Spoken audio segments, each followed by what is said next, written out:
This is a meeting, Special Education Advisory Committee of the Halton District School Board for Tuesday, November 3rd, 2020. Given the need to practice social distancing due to the COVID-19 pandemic, we are holding this meeting remotely through a video conference. This meeting is being recorded. The Vice Chair, Trustee Oliver, will start the roll call to record who is in attendance. Please answer yes, present, or raise your hand. Joanna? Okay, good evening, everybody. For the Association for Bright Children, Deirdre Wu. Present, hello. Petal Shaw. For Autism Ontario, Lisa Cameron.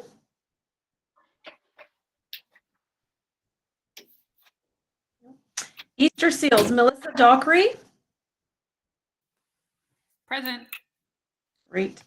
Halton Down Syndrome Association, Sophia Siddiqui.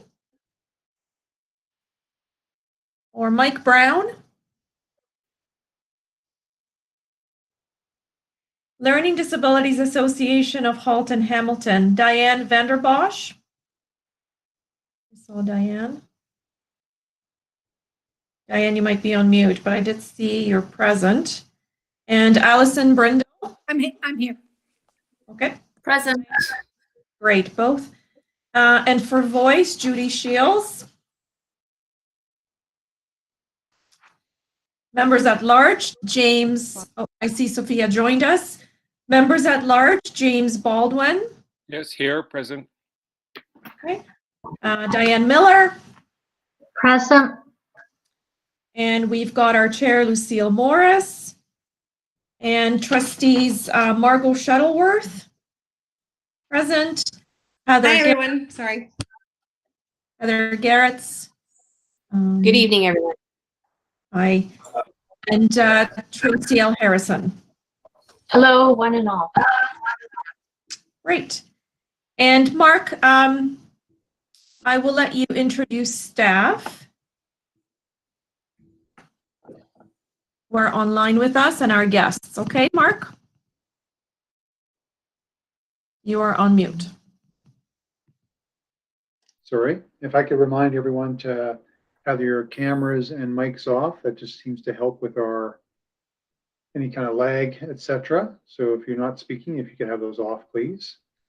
And I'll start with, you all know Lorna Goodrow, our SEAC secretary, is here.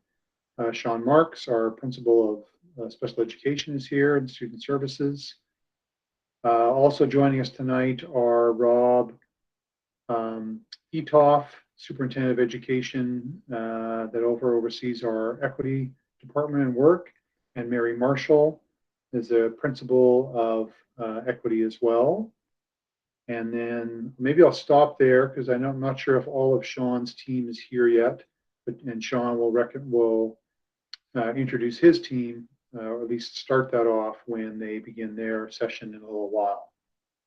So I'll stop there and let you carry on, Lou.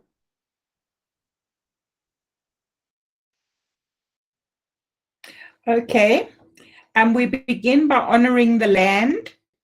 Halton, as we know today, is rich in history and modern traditions of the First Nations and the Métis, from the Anishinaabe to the Atawandurun, the Haudenosaunee and the Métis.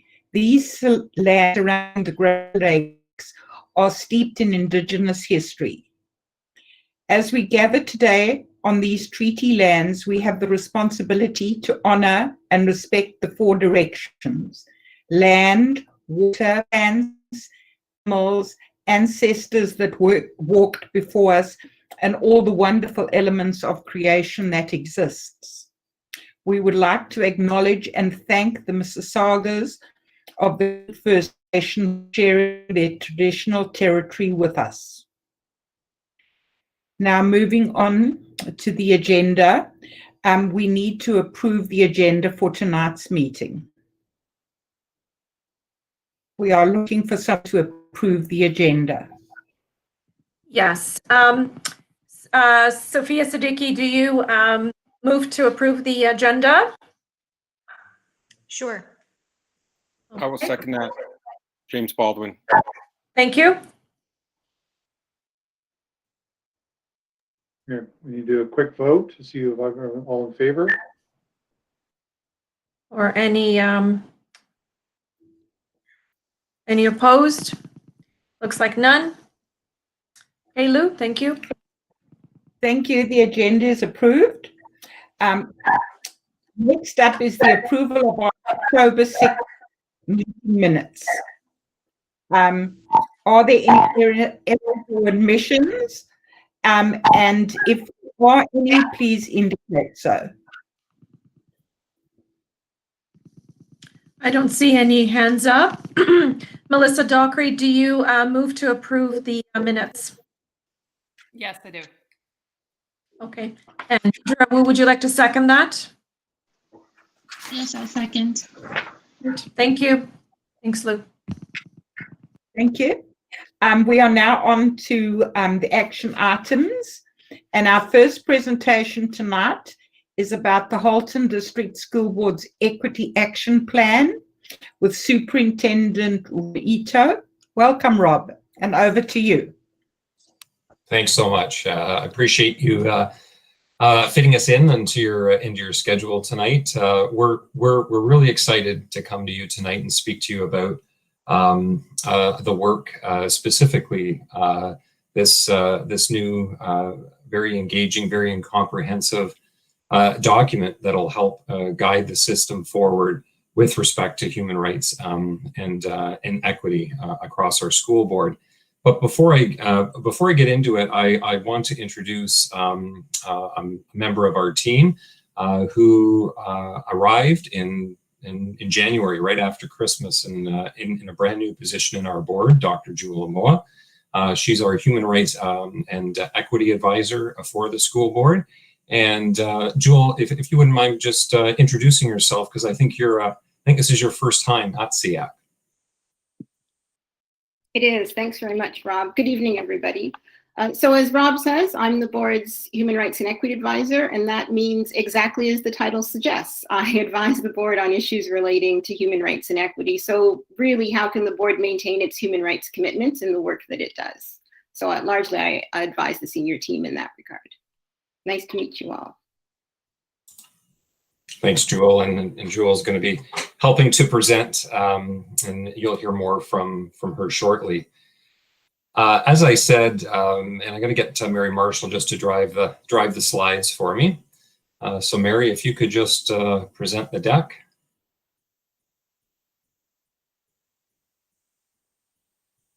There we go.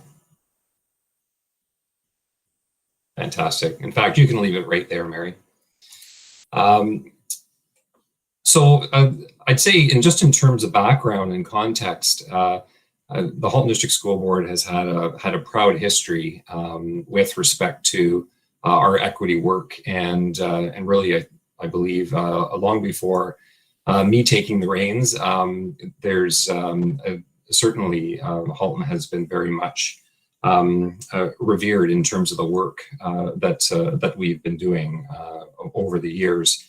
And over the last 3 or so years, it's really been guided by the ministry's Equity Action Plan, and addressing a variety of different initiatives and strategies therein. But the world has changed, and we all know that. And last spring, not only were we addressed with the pandemic, with COVID, but certainly our awareness of the importance of racial justice and racism, specifically anti-Black racism and anti-Indigenous racism, very much came to the fore. And with that really came the impetus for us to build something that could straddle our brand new multi-year plan, and really guide us forward in a very comprehensive way and a very focused way, where equity is very much centered in all that we do. And That has, since that time, we've been putting together our plan, which we're going to be sharing with you tonight. But I'd say more broadly, as a board, we've been very much, there's been a new, renewed energy to move equity to the center of and centering it in order to ensure that we are not only supporting our students, but championing our students and ensuring that they have equitable access and, more importantly, equitable access to positive opportunities and certainly outcomes. So with that, I think just need to keep in mind that when we aren't centered, we tend to lose balance and we tend to lose sight, and different priorities come to the fore depending on the moment, and that, unfortunately, those distractions, which we're very prone to in a large organization like ours, cause us to derail what we're really going after and falling off track. So over the last several months, this critical plan has been developed to articulate the actions and certainly the accountability measures the HDSB is committed in order to ensure human rights and equity for our students and staff. And in the title itself, having human rights first was very strategic. When we have spoken about issues of equity in the past, unfortunately, because of competing demands, sometimes we would hear back, our staffs aren't ready. We need a little more time, to really work to get them ready to really take on this really critical work. And all that was valid. However, it doesn't change circumstances for our students. And I think by framing it within human rights, we get a much better understanding that all other policies, procedures, laws, they all run secondary when it comes to the human rights of our students. And this plan is very much one that puts human rights at the center. So in terms of the why, a human rights approach to education, focuses on how we learn and work together, ensuring that every student's right to education is respected and realized. And certainly all members of the school community are welcomed and included. And Mary, Jewel, myself, and others have had many conversations over the last number of months, and certainly years before that, from families, from students themselves, who've come forward and have told us that my experience here, while great board, my experience here has not been the same as maybe some others, and that needs to change. And this plan has very much been drafted as kind of an archetype in order to engineer that change. So in terms of the why, really you can see them there on the screen. It's certainly that third bullet is very very prevalent given the conversations that we've been having with multiple different stakeholder groups, really responding to student and community demand for action and accountability in terms of equity. But I would certainly say recently it's been very targeted towards racism, as I said.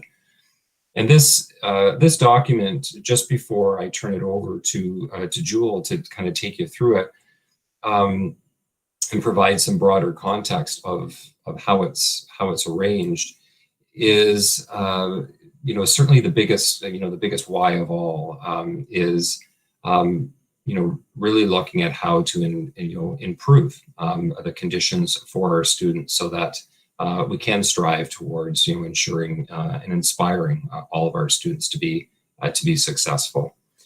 And in doing so, we certainly need to keep in mind that we need to build the competency and the capacity of our staff, because some of our staff haven't had that type of training, unfortunately, when they were going through school. So that is obviously a really big part of our plan, is not only setting high expectations for staff, so in turn they can set high expectations for students, but also to very much promote a learning stance and a very supportive stance as we engage in this critical work.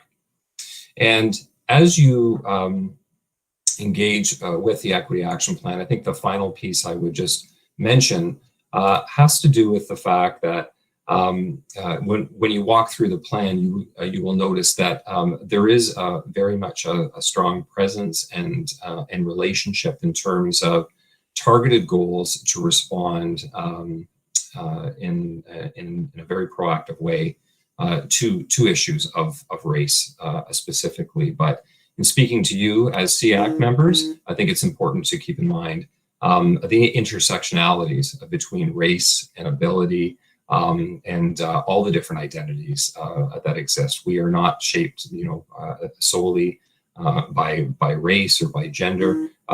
As we are all built in lots of different ways and bring lots of different identities to the table. And really, this plan wants to honor the intersectionality between all those. So with that, I'm going to turn it over to Jewel.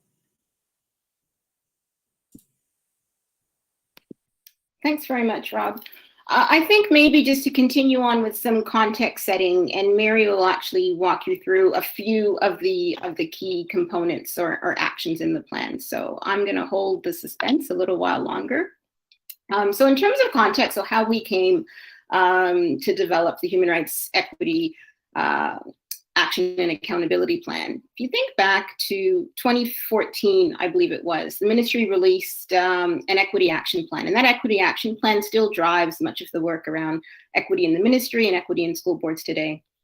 And one part of the plan states that in order to create safe, inclusive, and engaging learning and working environments, all staff must be committed to equity and inclusion for all students and to upholding and promoting human rights. A necessary and foundational step to creating such learning and work environments is to ensure accountability at all levels of school boards for equity, inclusion, and human rights. And so I share that really just to maybe explain why those keywords are on the screen. So the need to center the plan in accountability. Rob spoke to you about human rights and equity. I'm going to talk about the relationship in this cycle between strategy, action, and right. So, and we talk about this sort of a three-pronged cycle, and the cycle is iterative. It'll continue on and on, but I'll get to that a bit later on.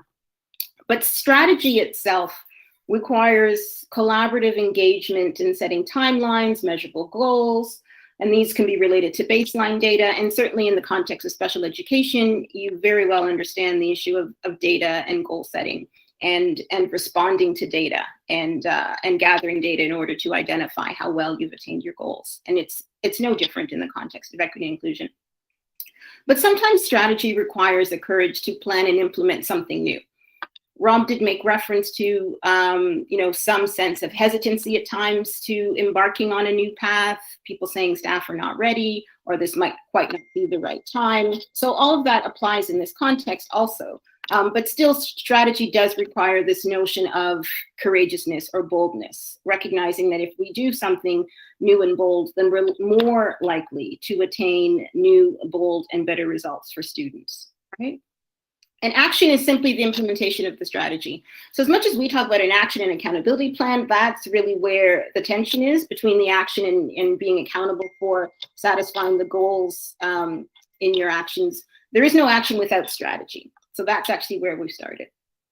And often people get stuck in this transition between strategy and action, excuse me. So you can have a great plan, great strategic elements, but it's this, really getting moving that sometimes is the pause, right? So the idea could be bold and courageous when you're thinking about challenging systemic barriers. As I indicated before, and as Rob said, some concerns could be we haven't done this before, we don't have the capacity to do this, we don't have time for this. And so the list of barriers could go on and on, right? But these roadblocks or detours or barriers, however you want to characterize them, They don't stall the work on other issues across the system, such as, student achievement with respect to math or literacy or any core curricular areas, but they similarly shouldn't stall the work on equity and inclusion, because that is actually the foundational work, right? To work within a context where all students are included and engaged. The last component there in the cycle, accountability. So the notion of accountability isn't new. I quoted the ministry document there and its reference to accountability. Certainly in the context of school board structures, accountability is not a new or novel phenomenon, but sometimes the methodology for accountability might be new. And so sometimes accountability involves data metrics that were identified in strategy. You could look at the results of feedback from the accountability process. Sometimes that's going to inform a revised strategy. So I think this whole idea of accountability, strategy, action, this notion of an iterative cycle that I referenced before, that's the relationship between the three, right? They were always in a sort of constant motion, a cyclical process. The last thing I wanted to say about this slide in particular is that clear systems of accountability will inspire, hopefully, relevant and efficient strategies to implement effective action for systemic change. And that is the reason why we develop new plans. That's why we engage in new strategies. That's why we think about moderating our actions, because we are looking at some degree, ultimately, of systemic change, but recognizing that we might need to start with a smaller micro change at first. As educators and operational staff at the board, there's an understanding of the value of accountability for job performance, certainly. And the work of equity and inclusion is simply another component of job performance. So just to add to what Robert said earlier, that this is everybody's work to do. Everybody has a role to play in meeting these objectives. And I'll speak a bit more about everybody being involved and engaged in a few slides. So I will see you later. Mary. Thanks, Jewel. So I have the opportunity to take you through a fairly high-level overview of the plan. The document that you can see there on the left will be shared with you along with a couple of other resources or feedback tools that we'll send along to you for further examination, and you'll hear a little bit more about that from Rob shortly, so I won't toot that horn quite yet. But we do want to walk you through an overview of the plan and give you a sense of how the plan is organized, how it's structured, and how strategies within it will be provided with an examination process on an annual basis so that we can make revisions, we can adapt, we can revise how we are approaching the commitments that we have made as a board to really enacting our plan as an overview for student success and student achievement. The plan itself is organized in a way that identifies 4 key areas, and I'm going to walk you through those now, highlight for you the priorities within each of those areas, and address some of the examples of strategies that will be included within the plan in order to improve student achievement. The first area that the plan looks at is classroom instruction, school and workplace practices. And you'll see the 4 priority areas that are identified here. When we think about the first priority, certainly strengthening inclusive and culturally responsive and relevant teaching, curriculum assessment and resources. Some of that will be familiar to you in the approaches we take as educators to consider how we are responsive in our educational practices in meeting every child where they are and with a program that is going to best support them. When we look more comprehensively at what the content could be, it also addresses looking at how we decolonize the curriculum. And really that's an examination of the power structures within the organization or within society as a whole. And within our board, we will be aligning that with a focus on Indigenous realities and ways of knowing, as well as building critical consciousness of both our staff and students to examine the world around them and think about oppressive practices that are in place. And as we engage in instruction, really looking at anti-oppressive practices to ensure that we're taking all of that into account. This area, priority number 1.1, also looks at inclusive design. And so how are we ensuring that we are creating spaces that provide opportunities for all. So it's about creating those new spaces to ensure the best outcomes for all of our students. When we move down into priority 1.2 and we think about supporting student pathway choices, the commitment of our board is to identify and remove those systemic barriers to ensure that all students achieve their maximum potential and their choice in pathways. We know that this is important, and one of the key strategies that I'll mention a little bit later is around data collection based on student identity. And so that will be important information for us as a system. It'll be the first time we'll collect that data, but it will also allow us to look at over and under representation of students in different pathway choices and different programs. And so this will be a critical component as we think about how we really are maximizing the potential of all of our students.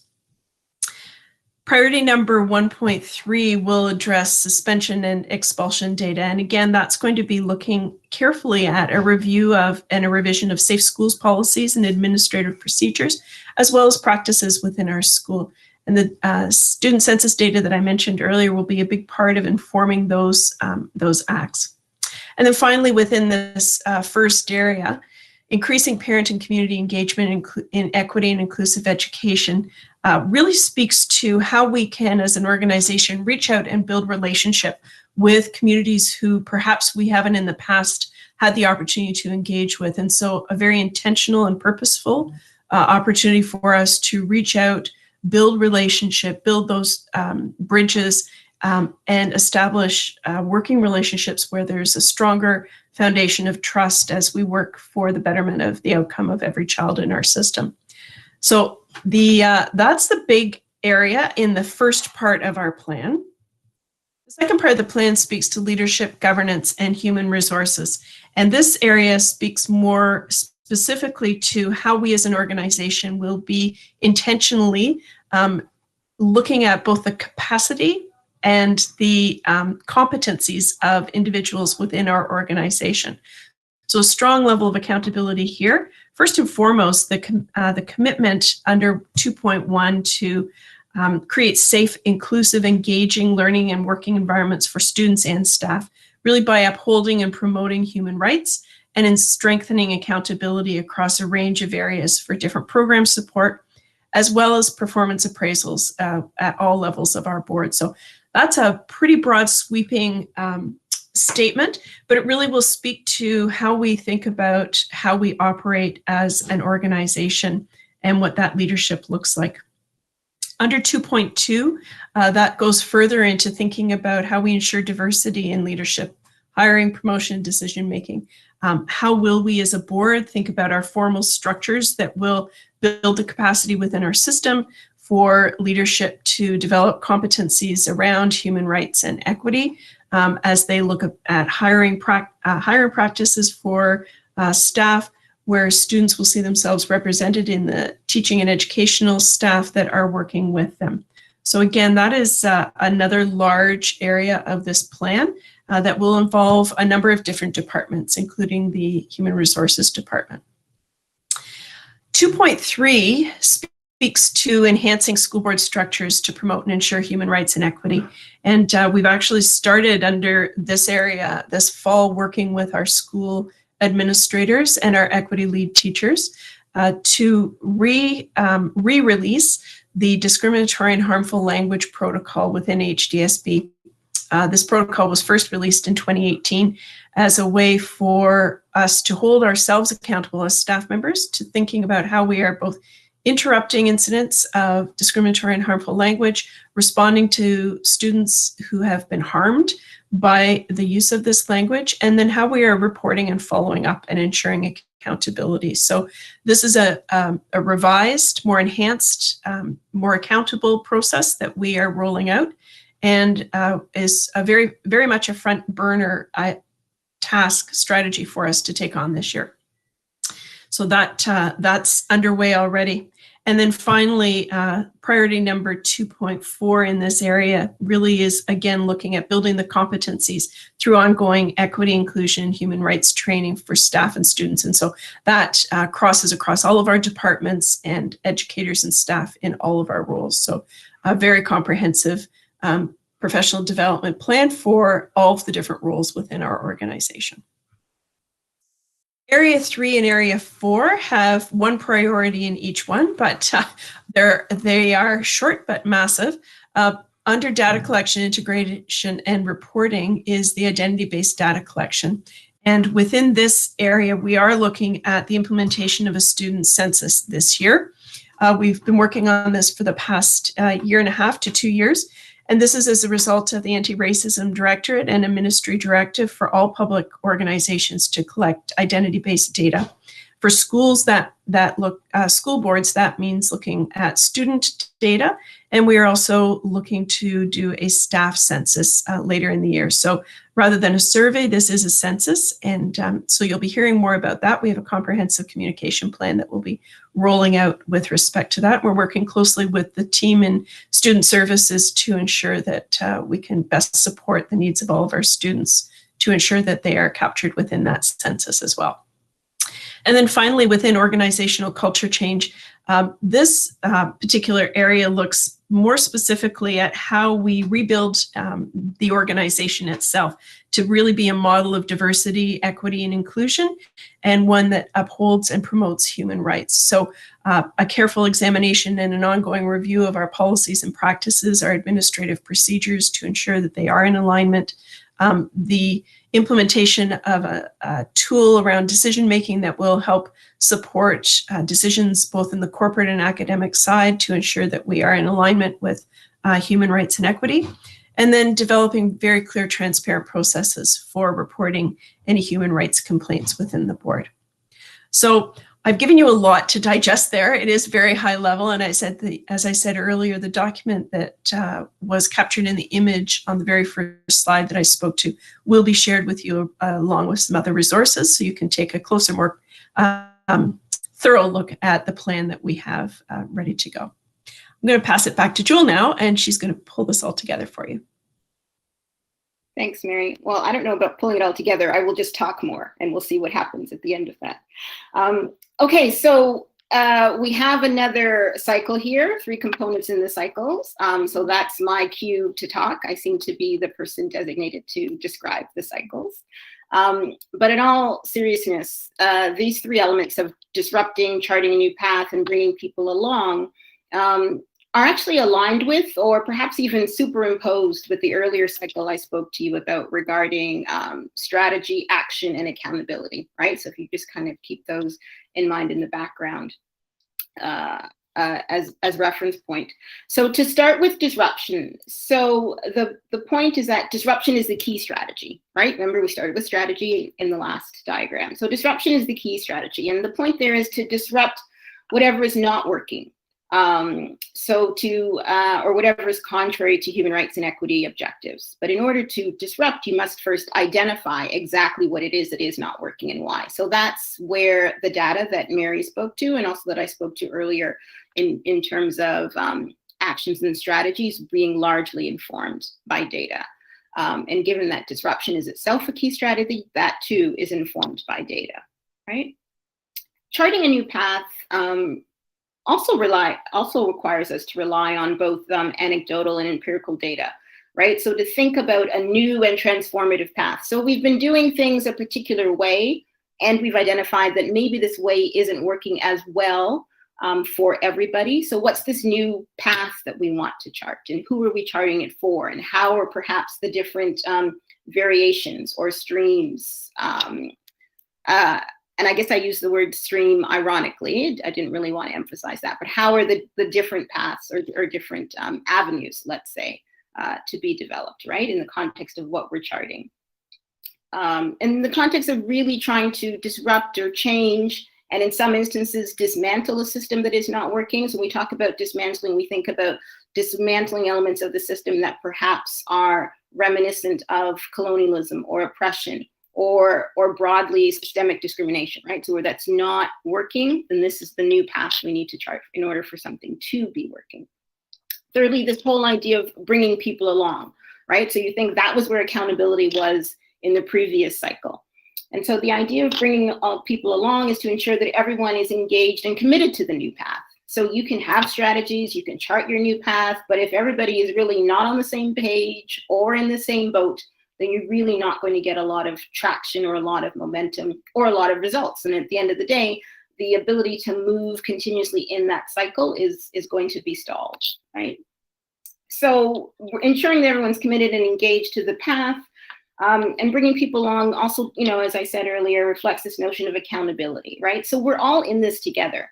As you can talk about, you know, as a collective special education advisory committee, you can talk about as a collective school system, we could talk about as a collective school, whatever the unit is, you know, there is a group that is really all in it together. And so how are we working together to bring people along who might be stragglers on the path, right? How do we get them on the path?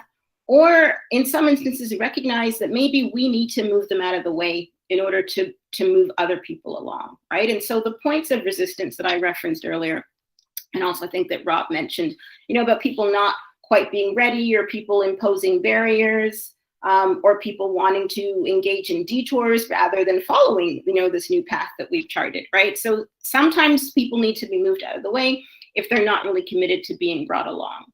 And so that's the notion of accountability. And bringing people along is also about creating a movement.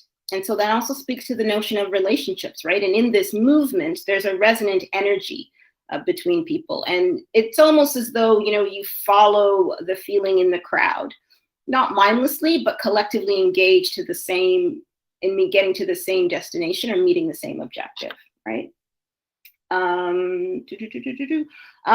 This whole idea about, you know, the cycle between disruption, charting a new path, bringing people along, again, is iterative, as I'd said earlier. And iterative just means it repeats on itself, but not repeating unnecessarily or repeating in vain, but it repeats, and each time perhaps you go a little deeper or you reach a little higher. So there's a different level of progress or objective attainment, right? So you do the same things in practice, but not necessarily the same actions necessarily, right? So it's the same process, but not always the same action.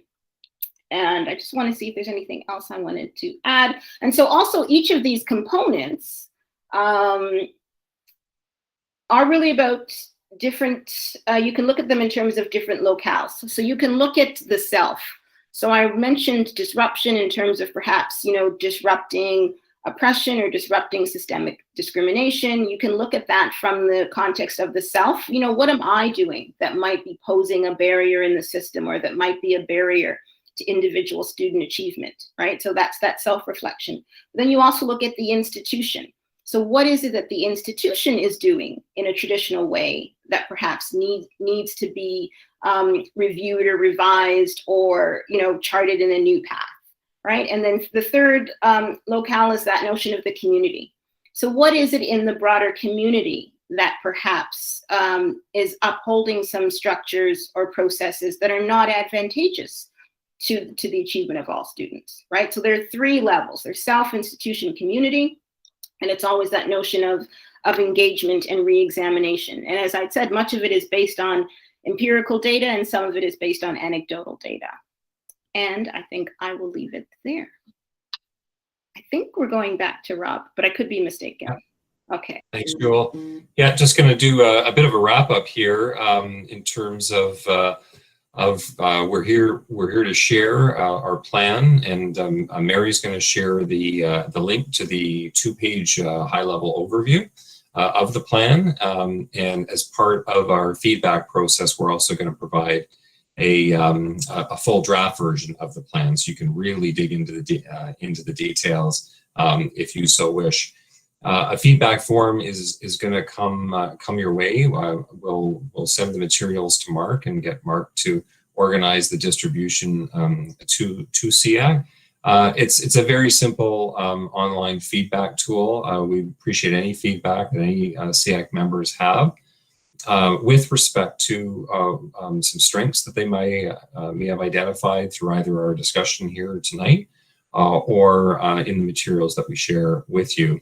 Obviously, want to hear concerns and questions, and finally, just any additional comments that you know, things you don't understand, you know, things that you think maybe we need to provide greater clarity for, understanding that this is a really critical document that is going to provide a really excellent roadmap to ensure that we are addressing issues of equity and human rights in a very fulsome and very comprehensive way.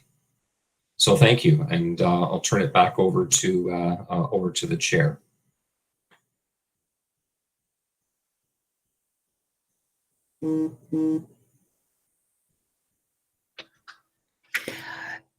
Thank you, Rob, for that. And if anyone has any questions, could they please put their hand up in the chat box, and I'll just wait to see if anybody has any questions. Margot. Hi. So I also raised my hand at the bottom. I don't know if that worked or not. I'm gonna lower my hand. Okay, thank you.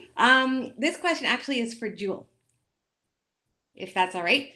I just have one question for you. I love listening to you speak because your enthusiasm is so contagious. But my question for you is, you spoke about moving people out of the way. How does that work within our context? Like within the educational context? Yeah, so I think it means moving people, and I guess the language is a bit dramatic, but it really means what are we doing in this directional context to not allow people or persons to be barriers that stop the movement of everybody else, right? And sometimes moving people out of the way is going around them.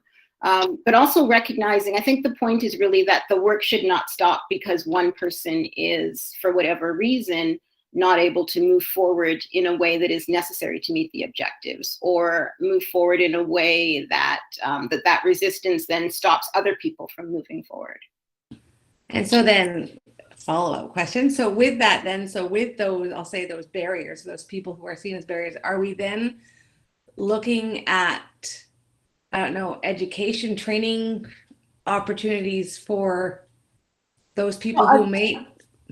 I think there's so that's a great question, Margot. Thanks for asking it. I think certainly there's awareness raising and capacity building for everybody at all stages, right? And that also is iterative and continuous. So I think depending what the nature of the resistance or the obstruction or the barrier is, it could be particular awareness raising or particular work with those one or few individuals, or it could be with a larger group. Or it could be, because remember, bringing people along is also a notion of accountability. So in terms of accountability in a staffing context, if you're not able to do what you are accountable, then there are a whole host of processes that are available to deal with that incapacity. Right? Yeah, no, because I'm just thinking, I know, and this is, just I thinking if you're just going around and moving them out of the way, then they're still maybe having that residual feeling that can fester. So I'm just wondering if there is those either those barriers in place that are systemic or personal or community. If we just move around, I wonder if it kind of gets not forgotten about, but just do you see what I mean? I don't know. You can drive around the pylon, but the pylon is still there. You can drive around the pothole in the road, but the pothole is still there. But you can drive around the pothole and then say to someone else, you know what, there's this pothole in the road. I think we really need to fix it. Right? We need to address it so that no one else has to make a last minute detour around it, or that no one accidentally falls into it, right? And the issue of how you fill it depends on what the nature of the pothole is. Yeah, excellent. That's kind of what I was just wondering, if it was a go around it, but it's still there. So how are we then dealing with the residual barrier that still exists? Yeah, I take your point. The message is really not allow it to stall the work. Okay, right. Okay. Thank you. Thanks for the question.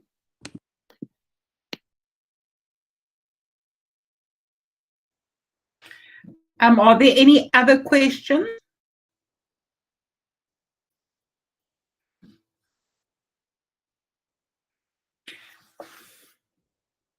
Okay.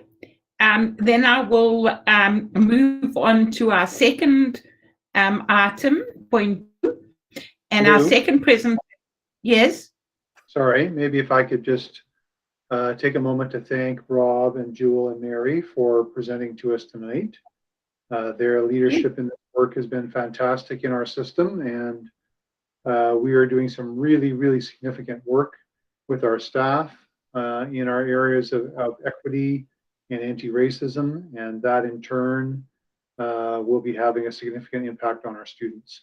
So thanks, Rob, Mary, and Jewel for joining us tonight. And if we have any other questions that might come up from our members after our meeting or towards the end, we'll certainly let you know and call on you as needed. Thanks again for joining us tonight. Thanks, everybody. Bye now. Yes. Thank you. Bye now. Our second presentation tonight is about assistive technology. And Sean Marks, Principal of Student Services, will be presenting. Welcome, Sean. Thank you very much. Actually, I'm not going to be presenting. It's going to be my team from Student Services, the assistive technology leads along with the speech language pathologists and the assistive technology side. So I'm going to hand it over to them, but I just wanted to introduce Judy Sackville, Sean Gilbert O'Neill, Terry Van Loon, and then on our SLP team, we have Beth Geronimo and Jen Kostanowitz. So I will let them take over and they'll be presenting their slideshow as well. Thanks. Great, thank you, Sean. I'm just going to share, present my screen, and Sean O'Neill will begin. I'm just going to put it on Spotlight and share.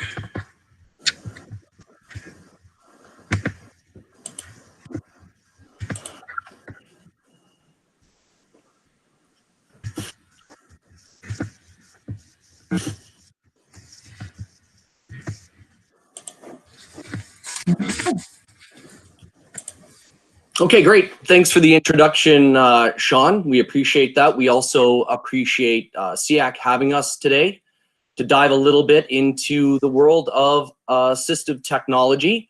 Most of our team is here. Diana Lang is another one of our assistive technology leads. She couldn't make it, and she sends her regrets. We also have another team member who isn't here this evening, and we'd be remiss if we didn't mention her. And that's Lisa Rhodes. She's the SIA inventory manager, and it really is an integral role. And Lisa quietly and modestly, she just makes things happen. Sean spoke to her, just an incredible asset to the system in the last SEAC meeting. So hopefully today we can provide some insight to members into the processes, the software, hardware that students and staff have access to, and what exactly AT SLPs and AT leads do to support students across the board. So I'm going to hand the mic over to Judy to start, and she's going to share some information around the technology we use here in Halton, and also some data. And we feel it's a great place to start to give members some context and the scale of AT in Halton. So I'll pass it over. Great, thank you, Sean. Hello, everyone. And let's start with some data. And this number, 7,907, reflects the number of pieces of devices of assistive technology in our system that students have currently in November of 2020. And this is really significant. We have a large number of students that have access to devices and tools to support their learning. And that is over 60% of all the students who have IEPs now have something to support their learning within their school and at home. And if we look specifically at last year, 2019 and 2020, we have over 100 students that actually got devices prescribed within that period of time. And that's even with COVID, when the prescription sort of stopped after March to the end of June. It really is a significant amount. And if we look at the division between elementary and secondary, it's about a 30-70 split, with about 70% of those devices for elementary students and almost 30 for secondary.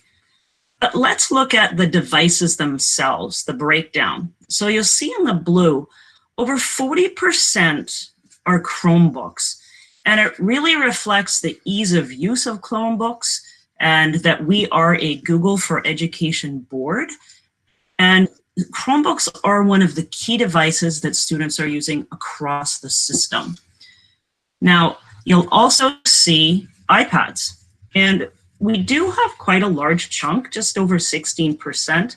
And it really reflects the students who have complex needs can get specific apps to support their very specific needs.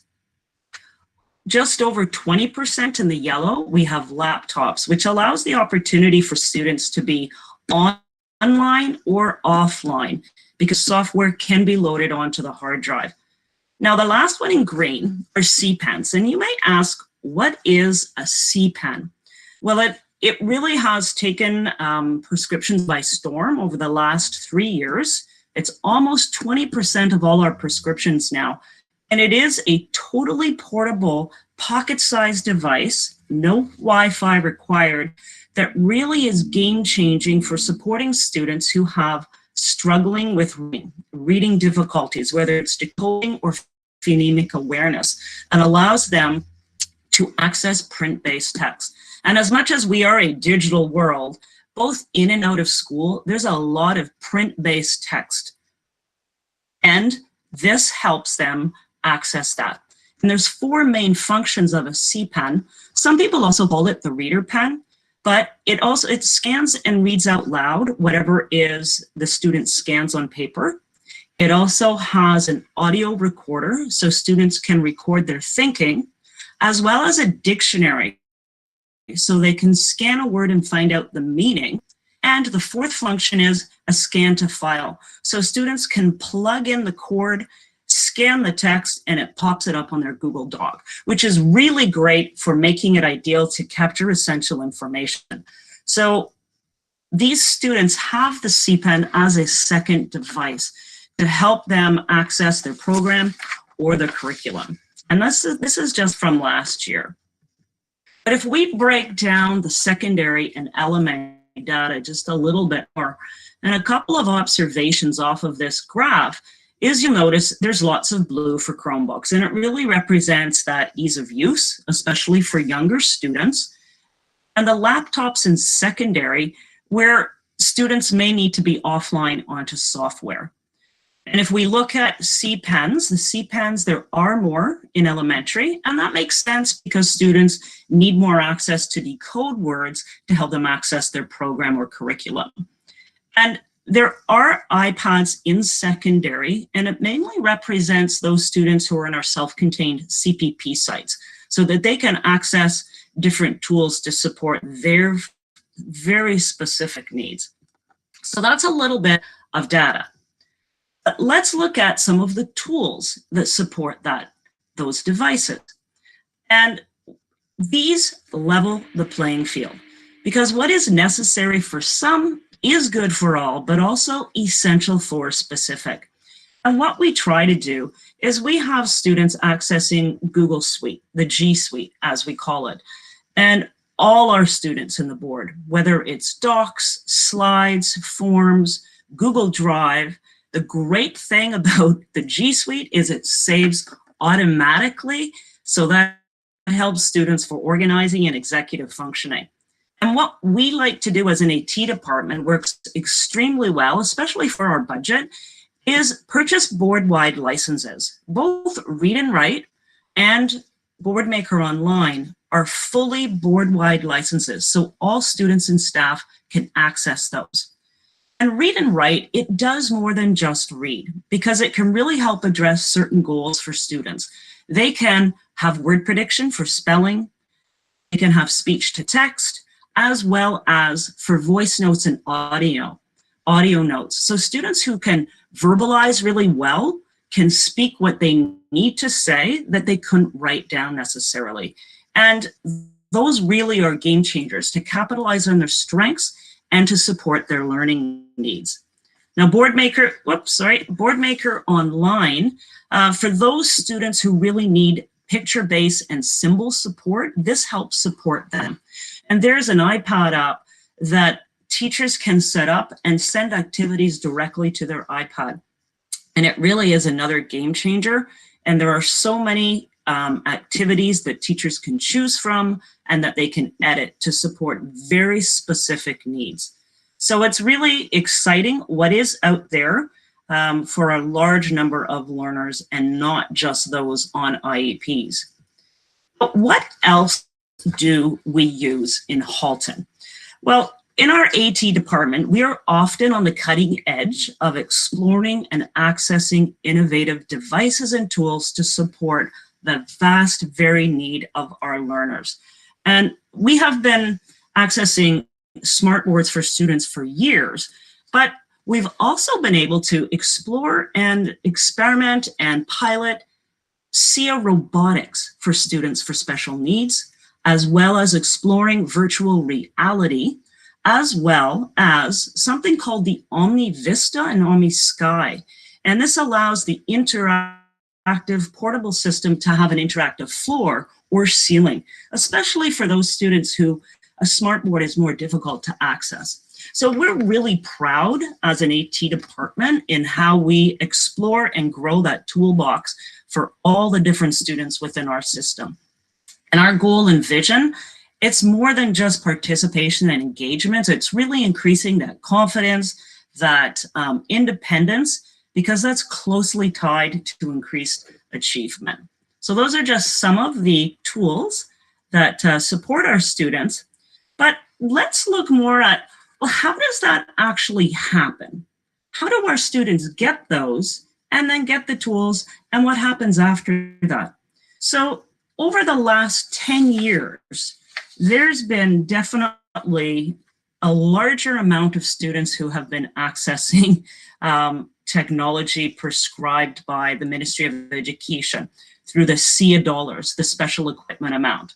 And we've created this workflow graphic that represents a student's journey.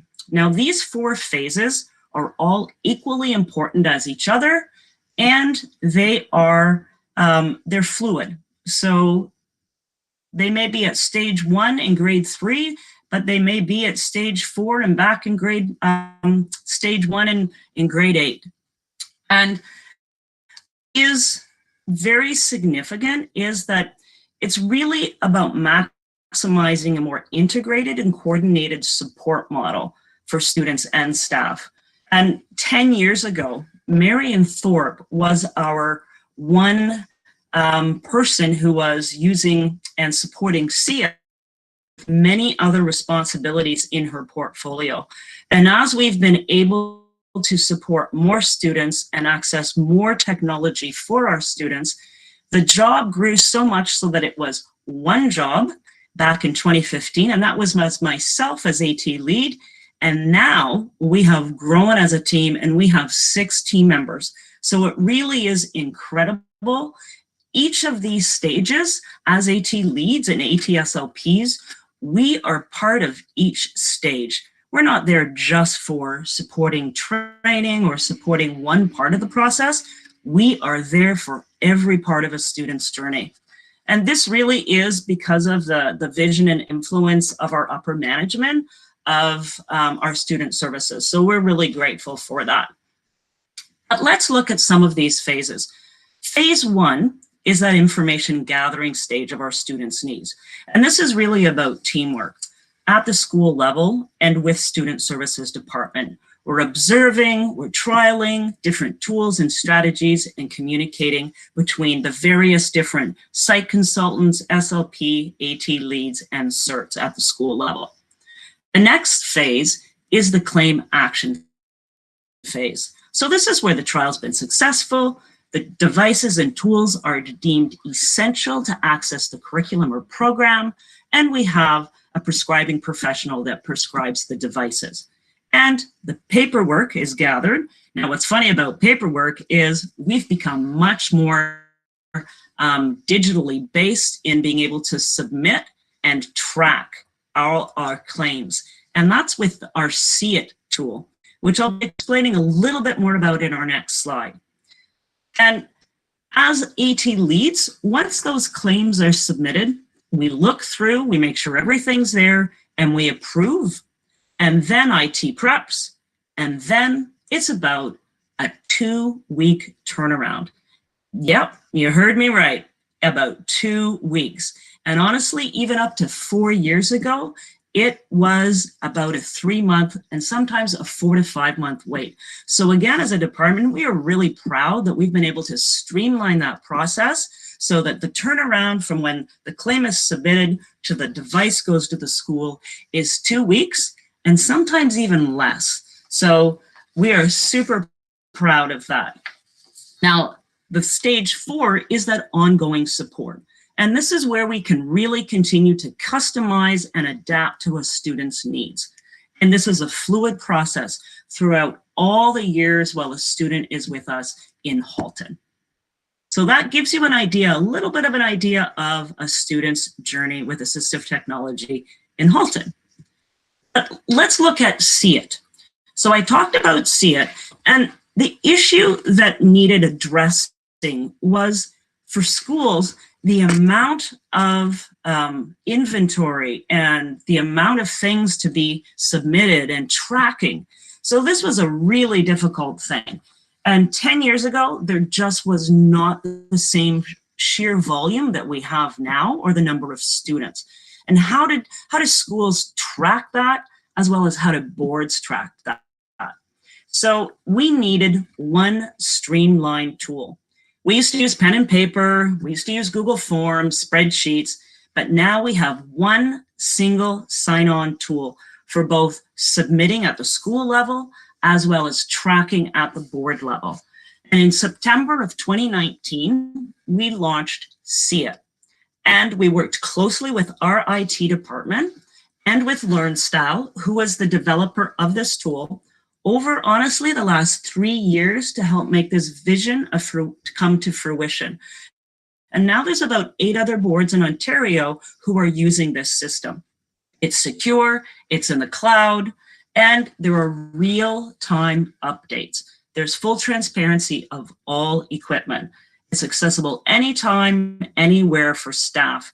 And there's real-time view of equipment. And the great thing over time, someone can see the historical view of what that student's journey was. So in grade 11, they can see where it was in grade 3, 4, or 5, for example. And what this helps address is this helps CERTs and schools be able to spend more time directly with our students, supporting them. Now, talking about supporting, let's hear from Terry Van Loon about how our students are supported. Terry. Hi, everyone. So it's really hard not to discuss training and how we support the system without kind of first acknowledging a big debate, and that is whether we sort of choose to go external with our training or keep it internal. And by external, I mean, do we hire a company such as LearnStyle or Bridges that we've used in the past to deliver that training, and or whether we go internal and we have our own staff, internal staff, deliver that training. And that has led us sort of to this AT leads and ATSLPs and itinerants along the way. In the last 10 years, as Judy said, we've kind of been a little bit of a pendulum swinging back and forth, and we have had full external approach, and then we've swung back to an internal approach. We've gone back and forth over the last 10 years. And there's advantages to both. And I think some of the highlights of those advantages are when we choose to go external, we are bringing in the experts that have that product knowledge and they are very tool and device specific. And as well, we were kind of able to just really target those new prescriptions. So it was kind of an automatic thing. You know, kids were getting devices, they were automatically getting training when they got that new device. And then the advantages of keeping it internal is that we, as staff of Halton District School Board, have that program and planning, curriculum, knowledge that goes along with how to use that device on a day-to-day basis. And I think the biggest strength of keeping things internal is having that IEP connection, so that you are planning and integrating that technology to a student's day and really making it relevant for them. And at the same time, really building leadership within our own staff and building capacity. So we take the considerations of both of these very seriously, and I think we've found a balance. So we are considering things like budget. I can't repeat that enough. Budget. It changes every year, and that really does affect the decisions as to where we're putting that budget. We also want to make sure that we stay current, because what we know about technology today can change in the blink of an eye, and it's challenging. We need to bring in those external coaches to stay current, and as well the changing needs of students over time, because what they needed when they got that device in grade 3 might look very different by the time they're in grade 6 or 7 or 8, and we needed to address those changes. And like any new strategies we have to build capacity with our staff. And we were finding that the more external we went, we were losing that capacity at all levels. It was very student-centered, but we were losing that capacity within our system. And as well, the final consideration is really to work closely with our IT department, and as well as the powers that be in the Halton District School Board, because without that knowledge, we can't necessarily get the tools out and the training. So we're really proud, again, I think as Judy mentioned, the work that we've been doing over the last 3 to 4 years, and she's been sort of at the head of that. We have developed a really integrated support model where we keep the student front and center, but at the same time, we are really targeting the school and the district as well. So we're keeping that training internal, and we have built a staff to support that model. So this is a nice graphic, and I'll leave it with you. We'll start posting it everywhere just so people can see. But I just wanted to share some highlights because we don't have a lot of time.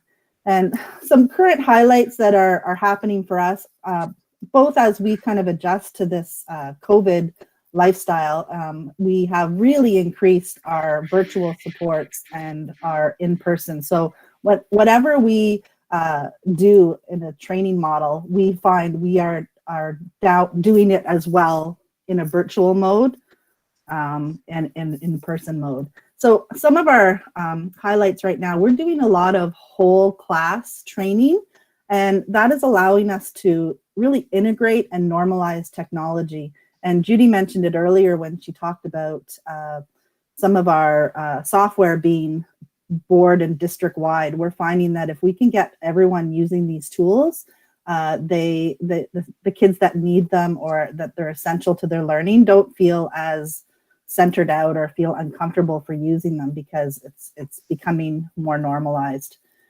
We are doing a lot of student-specific training, but we're really trying to keep that learner profile in mind. So we tend not to work with the student directly right away without speaking to their teachers and really co-planning and co-teaching with them as to what's the best approach, whether it is to integrate it or normalize with the student. We've then also branched out and done a lot of small group or large group training where we're focused on a specific device, like a smart board or the Omi Sky. And and building that professional development in our system, and so that we can have leaders, you know, the on the ground staff that are working in some of these environments with the technology. They can then be leaders and train others in the system and share their knowledge and activities that they have developed. And then lastly, just in this COVID time, we have really expanded our online resources for students and staff. So we have built extensive resources within our AT website, which is found on MyHDSB for staff. And then in the shutdown sort of timeframe, we built a family support website as well. And both of those include videos, handouts, lessons, activities for students to do that are helpful, whether they're learning at home, learning at school, learning virtually, or, you know, in the classroom, brick and mortar. And so those are some of the highlights. I'm going to pass it on to Beth. I think she's talking next about the role of our AT speech language pathologists.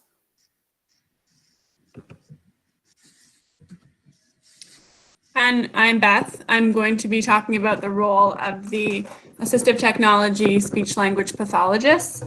So Jen and I work with students in mainstream classes as well as self-contained classes. And these students are the ones using devices to communicate. So we work with a range of students, from students who are nonverbal to students who are verbal but are hard to understand, or students who are minimally verbal, meaning that they might only say a few words. We work very closely with the AT leads to support tech-based communication and learning. And as Terry mentioned, we provide support in several ways. So we provide training to teachers and EAs at their schools for communication devices and software. We also provide board-wide training sessions in classrooms. We program communication devices, and we provide support with writing communication goals for IEPs. So I'm going to pass it on to Jen now to talk to you about some of the devices.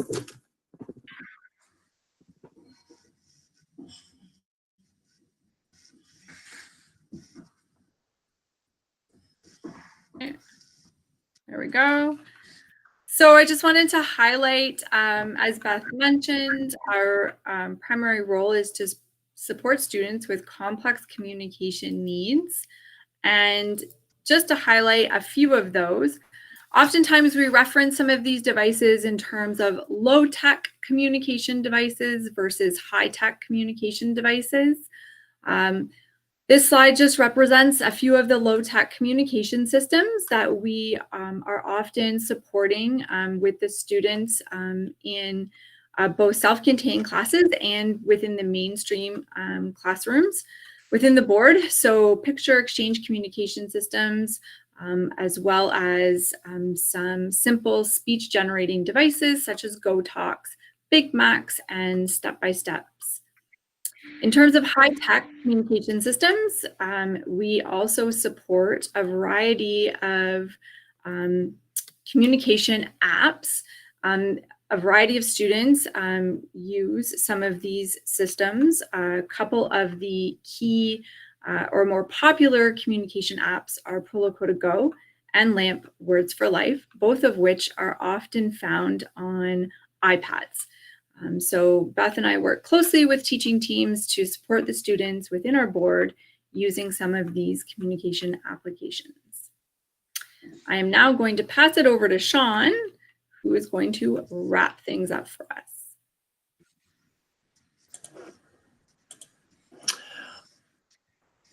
Thanks, Jen. I've been charged with outlining 2 summer learning opportunities that have been provided to students around assistive technology. And I'll try and get through this quickly. Sean Marks provided a comprehensive report last SEAC session, as you well know, so I don't want to be redundant.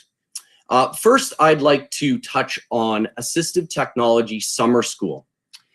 Through SIA PPA funding, students have had the opportunity to participate in this program for about 10 years now. The idea for developing these sessions was that students could have another forum to practice and consolidate the learning around AT that had happened in the classroom or through direct training in the school year. Another reason for these classes was that it gave students who might have received their technology late in the year, say late May or June, a chance to work and become familiar with the platform and the software before they return to school in September. So in past years, this was contracted out to vendors Bridges and LearnStyle. This summer, we had an incredible opportunity to bring that in-house. AT Summer School became an offering through Student Services Summer Learning, and we were able to provide 225 students this experience with our own HDSB staff, who were, as noted in the slide, all certs or self-contained teachers. The staff were amazing. They took a curriculum framework that our AT team had developed and they just ran with it. They provided engaging, dynamic learning for the students. And in fact, I must admit, I've been borrowing pretty heavily from it as I've been working with virtual schools this year. Another opportunity that we felt we should share is the BT Summer School course. This is a class that runs in collaboration with Continuing Ed, and our teammate Diana was instrumental in getting this started here in Halton. This was the 6th year that it ran, and it's grown from 30 students in Burlington only to 120 this past summer, and it's offered in every region of HDSB. It's designed for students with IEPs and SIA claims, and it gives grade 8 students a chance to hone their skills around AT, and very importantly, it gives them a chance to earn a credit before they even enter high school, which is incredible. And it's a great confidence builder. And I think that's perhaps one of the most important things to highlight here is when we receive feedback from students, families and staff, the comments are often around about confidence. These programs are not meant to replace the authentic learning that happens in schools. They do provide an opportunity for students to build on their understanding of the technology and tools they have access to and develop, again, that self-confidence in using them. And I think that brings us to a close. Again, we appreciate being invited to share what's happening with AT in Halton. Hopefully it gives you an understanding of the processes that happen behind the scenes and also how we work as a team with schools to best support all our learners. And I think that there may be time now for clarifying questions. And so I think I'm going to hand it back over to the chair. Thanks, Sean. If I can just jump in here. So I think we didn't mention this at the beginning. We are going to be jumping into breakout rooms in a few moments. So that's the opportunity where SEAC members, I think you've appreciated that. That's where you can really dig into some of what we've heard in the presentation. There are some posed questions in the docs that we've created there. And so you'll have the chance to really dig in and talk about what you've heard. So before we go there though, back to what Sean was saying, we would like the opportunity for you to ask any clarifying questions of the team.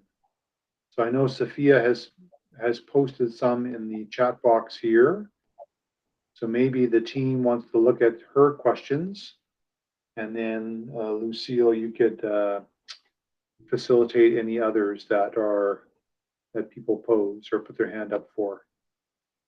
I'll let the team respond to Sophia's questions first. Sure, and actually, Mark, I can ask them. I didn't want to interrupt earlier. If that's sure, okay. Go ahead, Sophia. Okay, So I guess, I mean, Mark knows I've brought this up again and again, year after year. The AT camps sound amazing. I've shared very eagerly when I first heard about them. I very eagerly shared with many of the families that I represent. The problem is registration is nearly impossible. And I'll be honest, because I personally have tried to register my son for 3 years in a row. And I've talked to the CERT, like, hey, when this comes up, let me know. I've talked to parents, like, when you guys hear about this, let me know. And nobody ever knows how to register. In fact, one mom said to me, to be honest, the only way I got in is because I called them directly, I guess Bridges or whoever was offering it, and I somehow managed to get in. But I mean, that I just feel like, you know, when we advertise something like this, and then I eagerly share with my community of, 200 families, and then it's not accessible, I don't feel like it's equitable at all. And I think it's false that we share that, it's great, but if nobody really knows how to register or can register, then it's not helping the majority of students. So I guess I'm hoping we can make this equitable. I personally have tried for 3 years, so it's not even hearsay.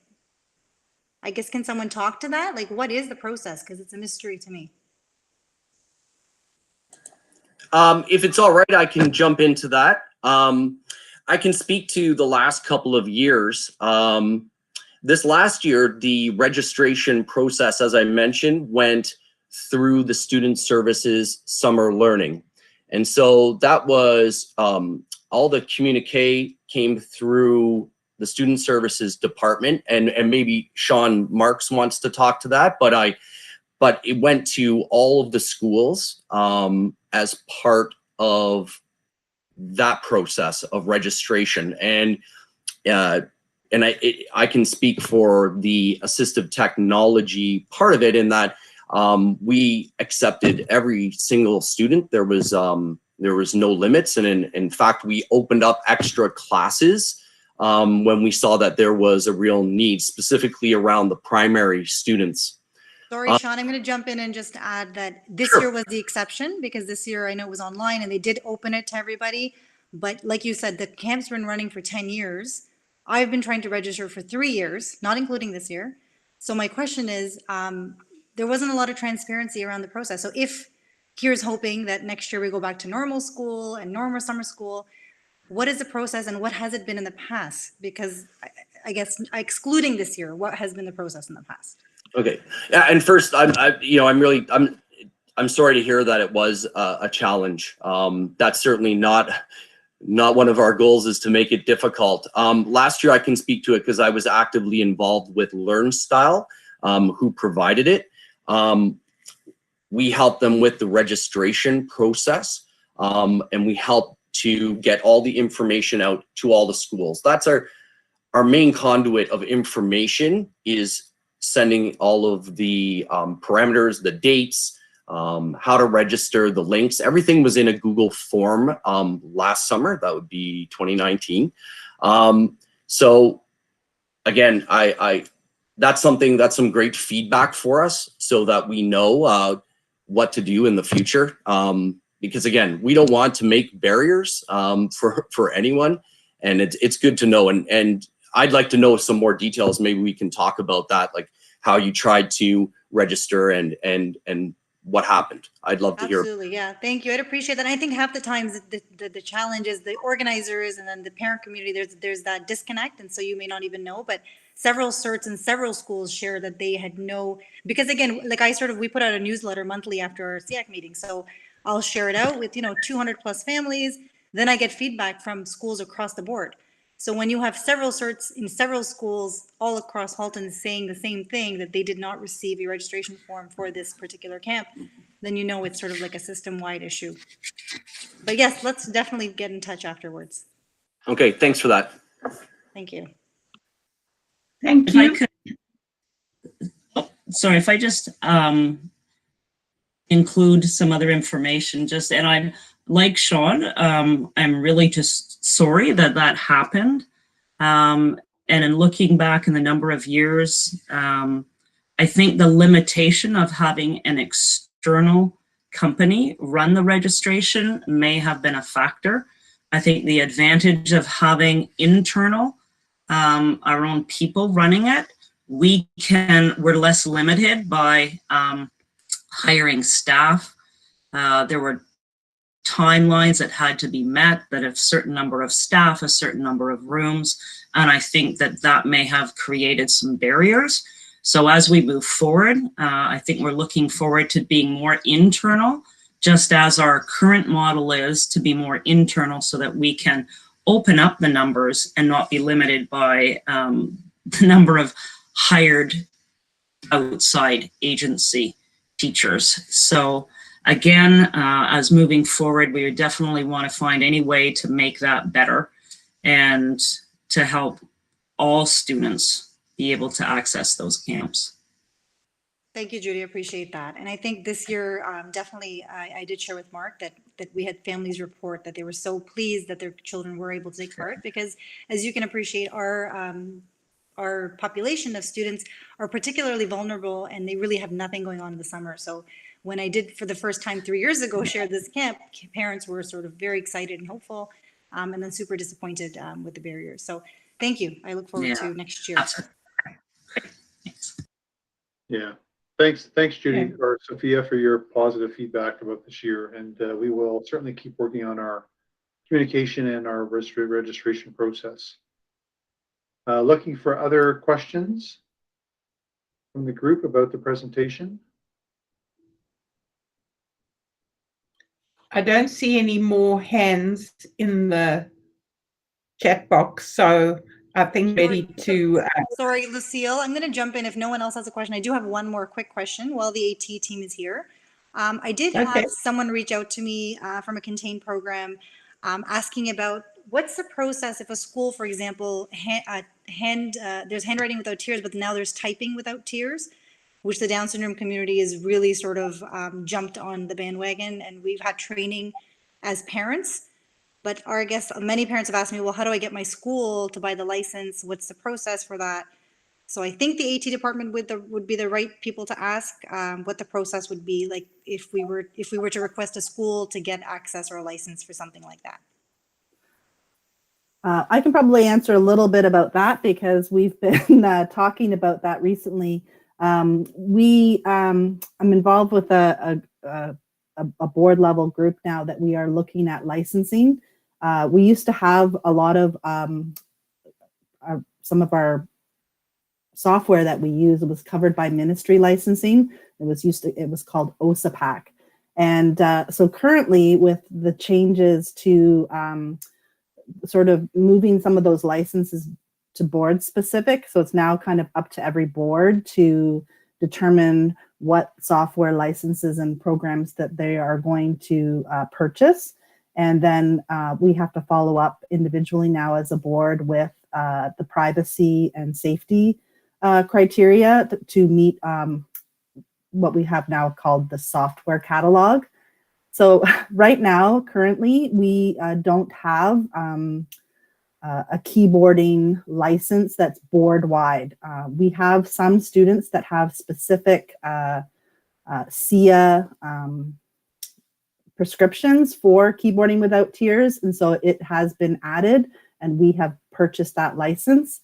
And then we have some students that still have older equipment that may have licenses for things like UltraKey. So if they have a laptop, a previous software that used to be ministry license was UltraKey. So we are in the process of investigating, looking at board-wide licensing or cost and whether we can get the necessary privacy restrictions guaranteed in order to have more access for more kids. Currently, right now, it's still somewhat of a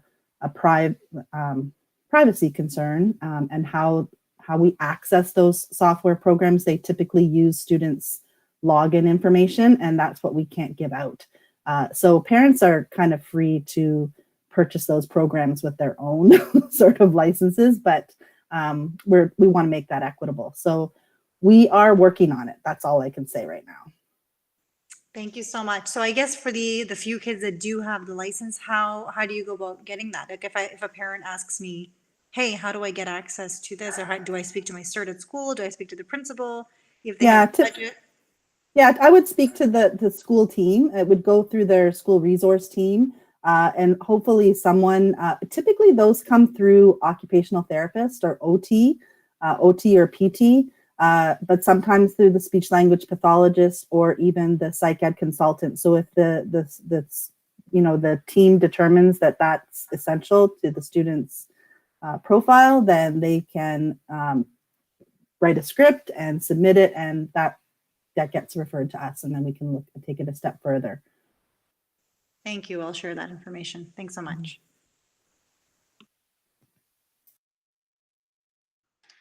Okay, thank you, everybody. Sorry, Lou, I don't think I see any other questions. So before we go into our breakout rooms, I'll hand it back to Sean.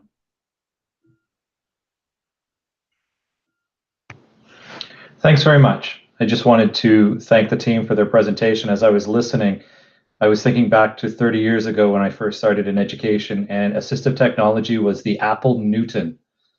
And it was the handheld device that you could write on, and it never got it correctly, no matter how you spoke or how you wrote. And how far we've come today with everything as well, including how Google can handle our voice and change it to text for closed captioning. So I want to thank the team and their presentation. There's a lot of work, and it's a much larger team than even those who presented this evening.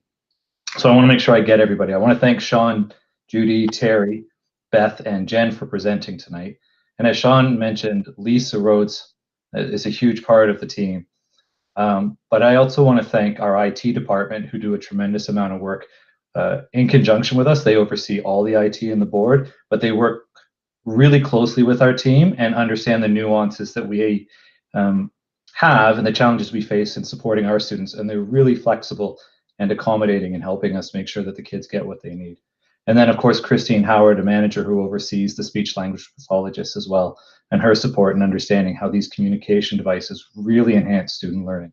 So I want to thank everyone for their presentation. And as Sean said, as everyone says, we're free for more questions, and we're always happy to receive those emails if you want to learn more. So I'll hand it back to Mark now for the breakout sessions. Thanks, Sean. So we have our three breakout sessions planned, and we're keep moving along with our understanding of Google and our use of the technology. So we have 3 breakout rooms. If you recall, last month we all had to leave this meeting and join into another calendar invite to get into our breakout room. This time we are hoping this works. Fingers crossed that I've got 3 breakout rooms set up with each of you in a breakout room. Our AT team, I've got you in those as well, but I fully appreciate that you may not have planned to stay for this. So please feel no obligation to stay. We welcome you in those groups if you want to hear the dialogue, and if the group has any questions for you during that conversation, they can certainly ask, but please feel no obligation to stay. Lorna, I just want to check with you. You've sent the breakout questions to folks in advance, or are they part of these breakout rooms? Can you clarify that, Lorna? So yes, I sent them out in advance, and they're all Google Docs, and they're entitled Breakout Session 1, 2, 3, and 4. So whatever group the person goes into, they'll have to open up a new tab and on their screen and bring up that document that relates to their group. Okay. Thank you, Lorna. So those would have appeared in your email. And to clarify, even though those have been sent to everybody, and maybe my breakout rooms don't match with yours, it really doesn't matter. All we need is one person in your group to open that doc and act as the recorder for your group's dialogue. So I believe I have everyone now in a breakout room. And so how this works now, which is different than last month, I'm going to open the rooms, which is going to automatically send all of you to those rooms. So you don't have to leave this meeting link to stay here. I will send you to these rooms, And then I will do a call back in about 15 minutes, which will bring you back to our main meeting. You just have to stay put and wait to be sent to the room. Any questions before you go? Okay, seeing none. So if one person, when you get there, if one person could offer to be the recorder of your group's dialogue and the suggestions, questions, ideas that you generate. ATLs, when you should see yourself go to a room. If you're staying with us, you should see yourself go to a room. If you're still here when everyone else goes, I'll send you off to a room if you want to join us. So here we go.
tonight and for the great presentation, and for being, I know that most stayed and were part of the dialogue within your groups. So thanks for that as well. At our last session, if you recall, we had a presentation on the summer mental health supports that were provided and for the summer learning. And your feedback, your questions, your suggestions, we provided responses to those in the attachments for this meeting. It came with the agenda and the minutes. So we'll try to do the same for all the things that you've asked about and suggested regarding assistive technology. We will do the same and try and get that back to you by the next meeting. Once again, we really appreciate the input of SEAC, and we want you to know how we are responding to that input. So thanks again to that team. And I'll hand it back to you, Lou, to carry on with the agenda.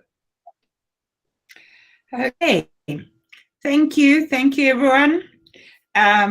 Lots of new ideas, lots of new things happening, but moving right along to item 3.0, a SEAC discussion and question period. And I think if you have something that you would like us to consider, could you please put it in the chat box? And I will see if there's anything there. There's just lots of thank yous, but anything for the SEAC discussion? If not, I'll move along to item 4.1, which is the superintendent's report. Mark? Thanks, Lou. So I try to get my report out to you on Fridays when Lorna sends out the agenda. I couldn't this month because I needed to wait and have confirmation that we were moving ahead with the first item in my report. I needed to take that to admin council, which meets every Monday. So that's why I couldn't send that out to you in time, well, at least not that much in advance. So that first item is around the administration of the CCAT for grade 4 virtual students. So hopefully you've had a chance to read my report around that. And this is our efforts to include our students in grade 4 in the virtual schools in the writing of this assessment. We use this information to help us around understanding our students better, but also as part of our process around determining students that might meet the criteria for a gifted identification.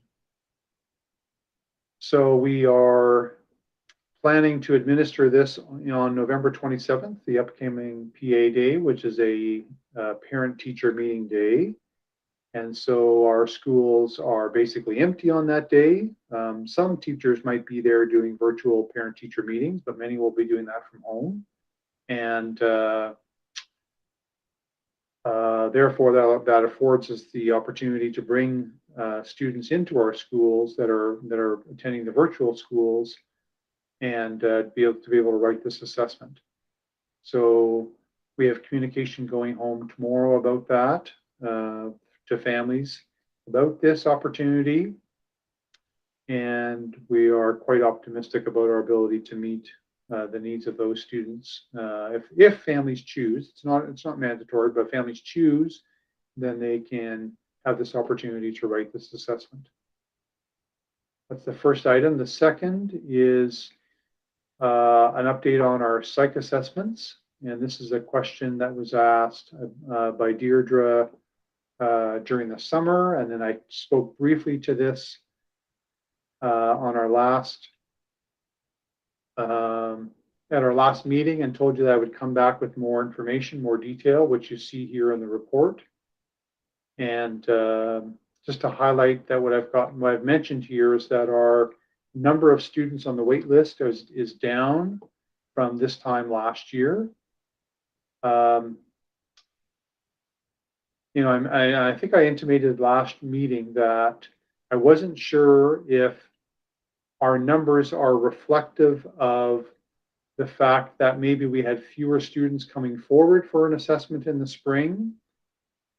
But also that I can also say that we also had no assessments going on during that time, which I mentioned in this. So I don't know if the two cancel each other out, and therefore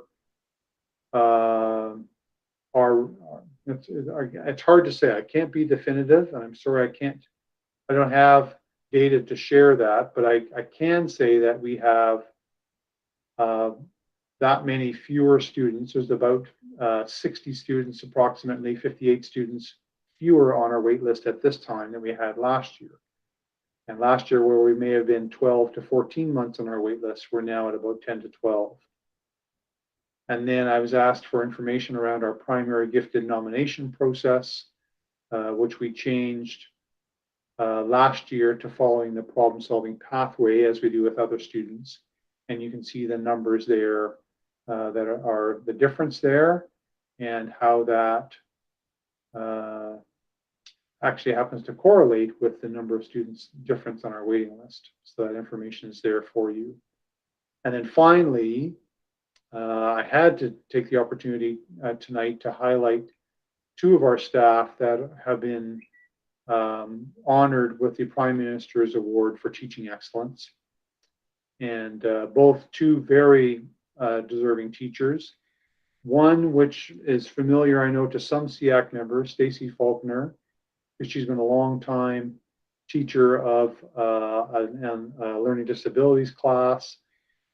And if you had the opportunity to have a presentation from our tech dudes, if you go into that link about Stacy and her students, you know, she's a pretty humble person and doesn't take credit for the great things her students are doing, but we know that she's a fantastic teacher, and we're thrilled that she could be recognized. So wanted to highlight the recognition of Stacy and Richard through the Prime Minister's Awards for Teaching Excellence.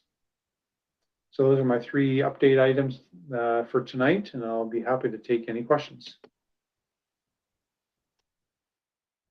Oh, sorry, and I have one other thing to mention is that we have well, maybe I'll leave this for, if she's still here, about our new SEAC member coming on board next month. I'll leave that for the SEAC Association updates. Be happy to take any questions. I see Deirdre's hand up.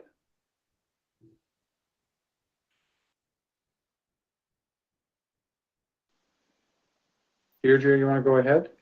Yes, could you just discuss a little bit more the difference between the 2018, 2019 nomination process, the recommendations, and the number meeting criteria versus the 2019, 2020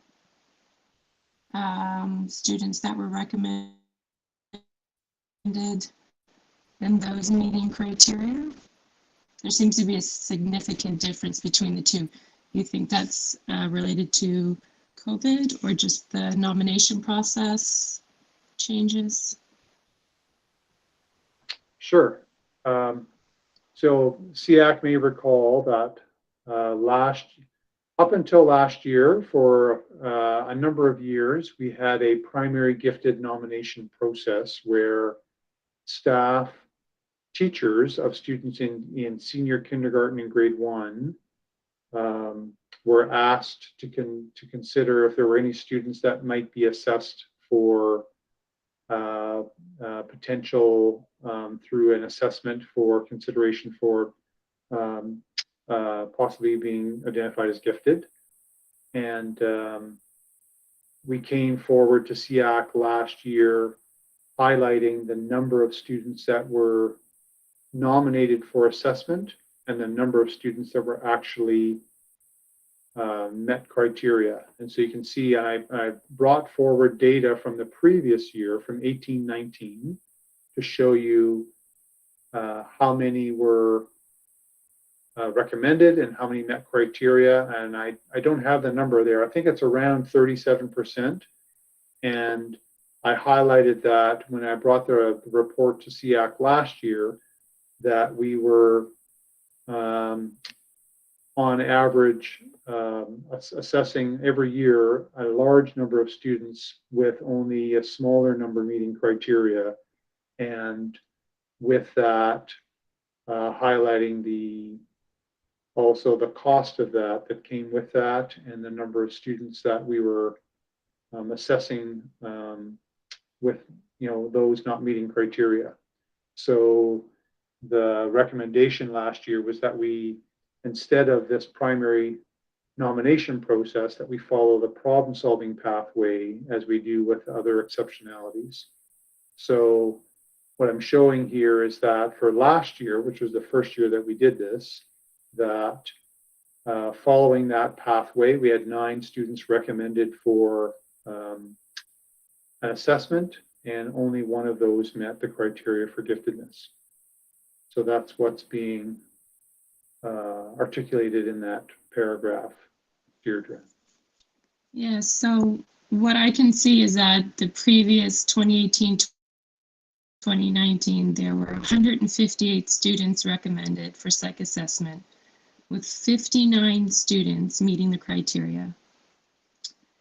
And then last year, 2019-2020, there were 9 students recommended, with 1 student meeting criteria. Yeah, that's correct. That's a significant change and reduction in the amount of students being serviced. Would you not say? Well, 59 to 1. Yeah, when you say the word how many? service, Well, in terms of so how many children do you think we are missing now that are not receiving adequate help?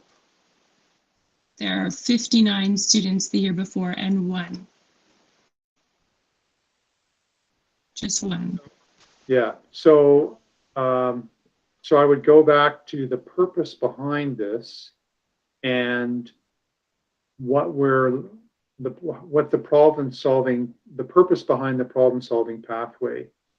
So, and I'll broaden this to our approach with all students.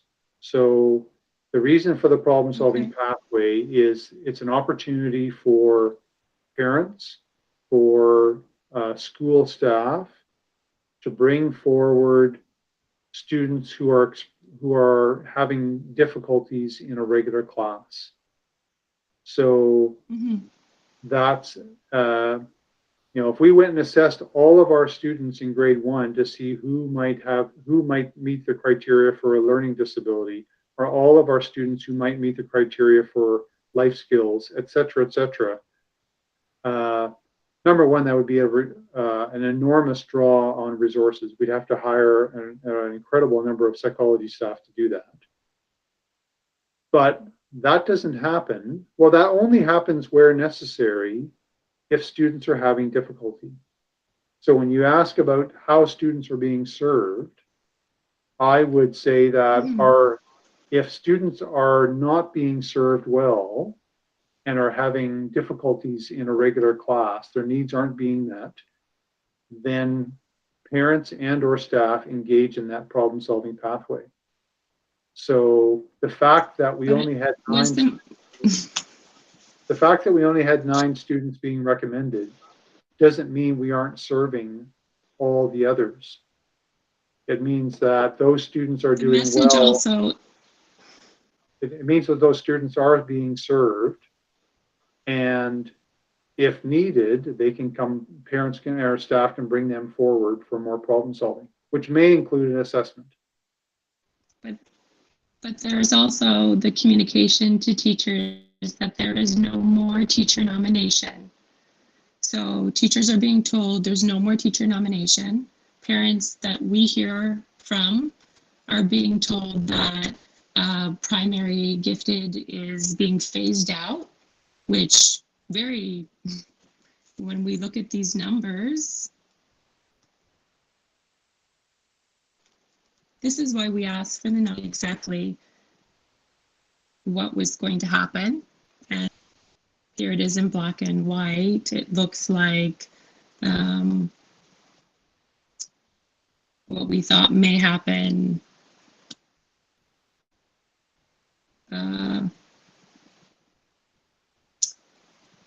is what's happening. So I think that our families' needs at the primary level looks like our young children's needs seem to be you know, not as adequately met as they once were. That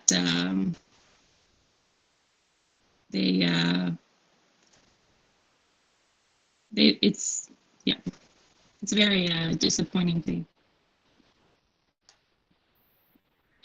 My next point would be all these assessments that didn't happen, and that LD was going to receive more opportunity to have tests for their children, because that's what was put forth to us, to say that it was a little bit inequitable. So has LD received more opportunity to have their children assessed? Do we have those numbers? Yeah, so maybe if I could first say, Deirdre, that students of all profiles, all potential exceptionalities have the opportunity to have assessments completed if that's how they present as those needs being there in the primary grades. That hasn't changed. So what's different is where the nomination process went, basically looking for students that might meet the criteria for gifted, regardless of whether they were thriving in a regular class. That we're not doing that now. Instead, we are following that same problem-solving pathway for all students. So it might be resulting in fewer students being assessed, potentially for being gifted in primary. But again, that doesn't mean that their needs aren't being met. If those students are doing well in a regular class, that's what we want to see happen. We only want students going to a self-contained class if that's what's needed to support their needs. So that's the first. Are we saying that 59 that met criteria all, or if they went to a self-contained or didn't? We don't know, identified, and now they're not. So whether or not they went to self-contained or didn't, that is not the issue. These children are not identified anymore because they haven't been put forth. We changed the way that we identified them because we're not doing teacher nominations anymore. The message went out to teachers to say, we're not teacher nominating anymore. The problem-solving pathways was always there for children of need. But the messaging to teachers is different, and therefore the messaging to parents is different. And that's the problem. Parents in our community come to us and say, teachers tell us primary gifted is not going to be there anymore. That's what our parents tell us. And we say, no, the board has assured us it will be there for you, for your child. But now I look at these numbers and I say, I don't know. We can take this offline because this is SEAC and it's not about you and I having this conversation. But I would like to also hear about LD and where all these assessments have gone as well, because that was a part of our conversation. Yeah, I'd be happy to have that a separate conversation with you, Deirdre. Yeah, let's set the time to do that. I'd like to respond to your question about what's happening with those other assessments, but I see that Joanna has her hand up. That's great. Thank you.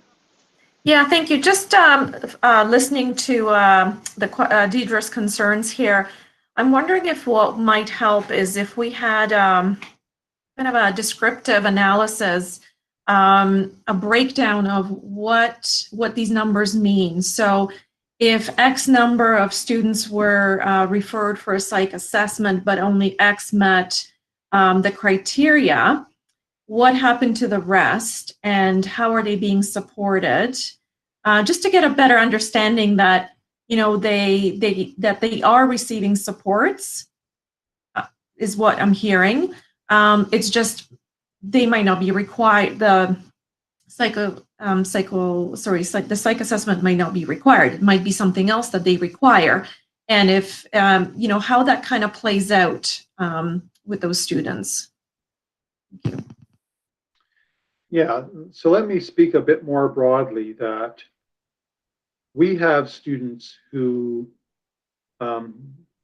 would meet the criteria for other exceptionalities in our system and aren't assessed, and that occurs because their needs are being met within their regular class. So, for example, a student might have a mild learning disability, and the teachers have done a great job of meeting the needs of those students. So they are thriving in a regular class. The teacher has accommodated the needs of that student, and they're never assessed. They never consider going to a different kind of program like a self-contained class, and they do perfectly well. And I would argue that the same thing happens for many of our students who might meet the criteria for giftedness. They thrive in a regular class. The teachers do a great job of programming and providing excellent supports for those students, and they do very well in a regular class in their home school. And that's exactly what we want to see happen for as many of our students as possible. So the fact that we didn't assess students and we didn't identify them and potentially may have not gone on to a self-contained class doesn't mean those students aren't thriving. So, Deirdre, you and I can talk more about, some of your questions or concerns.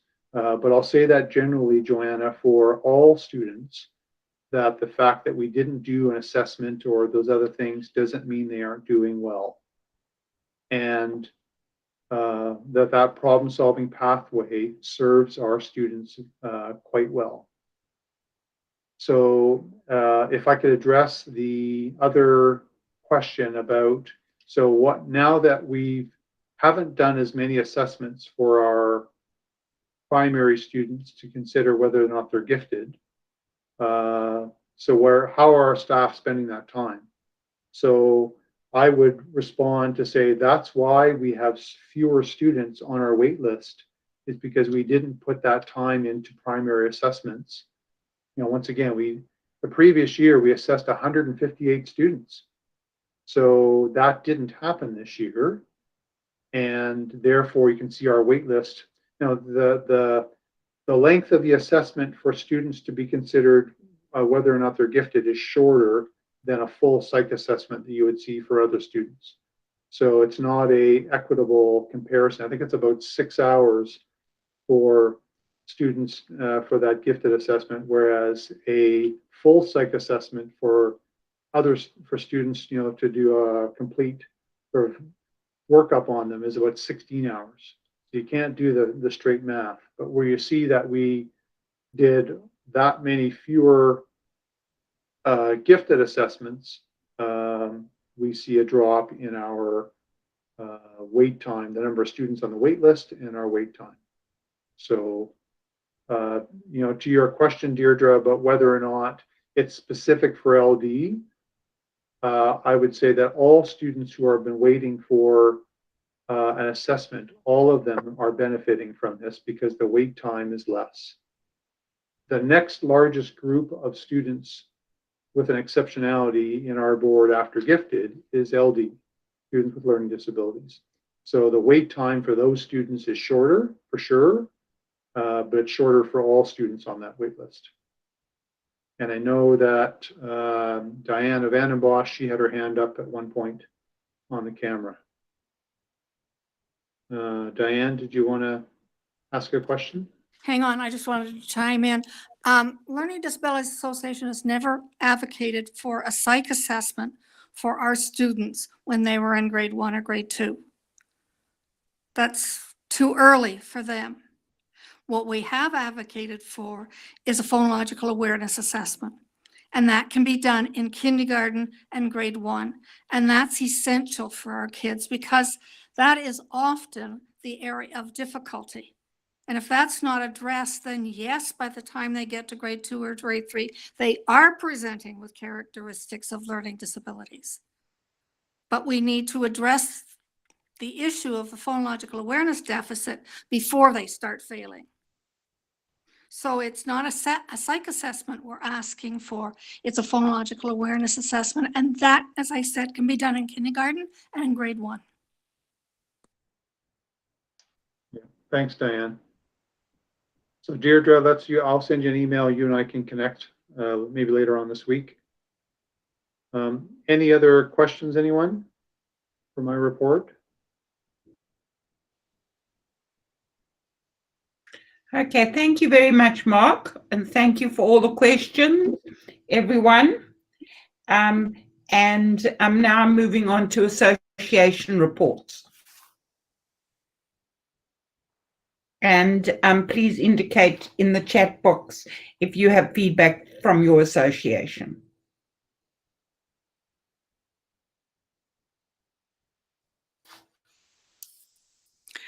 I don't know how to do that, Lucy, so I'm waving at you. Okay, over to you, Diane. There are so many things happening right now in our association, despite the fact that our offices are closed and everything is happening virtually. I would encourage everyone to check out our website to see what's going on, because we have Reading Rocks going on, we have a mental health going on, we have a social skills going on, we have I mentioned Reading Rocks. We have Orton Gillingham going on. So it's just amazing. It's really, really busy. Allison has the full list, but Allison has left for the evening. So I encourage everyone just to go to our website and check what's going on. We've been able to hire with the government grant some young students, and they have just been gung-ho and producing all kinds of things. Thanks. Have a good evening and stay safe, everyone. Thank you. Any other association feedback? Okay, then I'll move on to the trustee report. Hi, everyone. I'm going to present the trustee report for you tonight. As you can imagine, we have been keeping on our toes over the last month once again, and so I'm going to highlight a few of the things that have been keeping us busy. First off, the final version of our new multi-year plan has been created and is being presented at the board at tomorrow's meeting for final approval. The overall aim of the multi-year plan is a guide for decisions and allocations of resources to support students' achievement and well-being. Our previous multi-year plan actually came to an end in August of 2020, but after a couple of delays due to some unforeseen circumstances, we have been able to create our new plan. We gained feedback from many key stakeholders, including the Parent Involvement Committee, the Indigenous and Racialized Educator Network, Racialized Student Group, Student Senate, Disengaged Student Group, a non-English speaking parent group, the Gay Straight Alliance group from a high school, and of course you, the Special Education Advisory Committee. From all of this feedback, it was determined that our new multi-year plan would be a high-level document that focused our efforts over the next 4 years under 5 interweaving themes: equity and inclusion, mental health and well-being, learning and achievement, environmental leadership, and Indigenous perspectives and awareness. I'm going to attach a link to the report or to the new plan in the chat after I'm done. Through this multi-year plan, once approved, staff will then move forward with their operational plans, which will drive work for this upcoming school year. Another action we've embarked upon is looking at some of the inequities that have been highlighted through the impact of this pandemic and how we can try to break down some of the barriers that both families and students have faced. We started off by writing a letter to the Minister of Education back in July, asking for some critical reflection as to how Ontario's publicly funded education system can build back better in the wake of the COVID pandemic. As we have yet to hear back from the ministry, we have now begun to look at how we can use this newfound knowledge to develop big picture, innovative opportunities. We are aiming to have a plan in place by the end of 2020. And although we are in the early stages of these discussions, we have begun to look at the whats, the whens, and the whos that may provide partnerships, coordinate forums, and approaches in developing opportunities in moving forward and making a difference. Finally, my last point of interest for you is at our board meeting tomorrow, we are very lucky to be able to welcome Dr. Magani from Halton's Regional Public Health, who is going to present information and answer questions surrounding the partnerships between public health and the schools in response to the COVID pandemic. And that's my trustee report for you for today. Thanks, Margot. And I will just add to that. So our student trustees, Vandy Woody-Alankara and Evan Taylor, hosted their very first student senate meeting on October 27th. This meeting was held, of course, by video conference, and great turnout. To date, approximately half of our elementary schools have selected a senator, and all of the secondary schools, with the exception of Gary Allen, have senators. All of these individuals attended this very first meeting, and virtual schools also represent their own senators. There are still a few schools with no designated individuals, so trustees will work with the student trustees to help recruit students to gain full representation.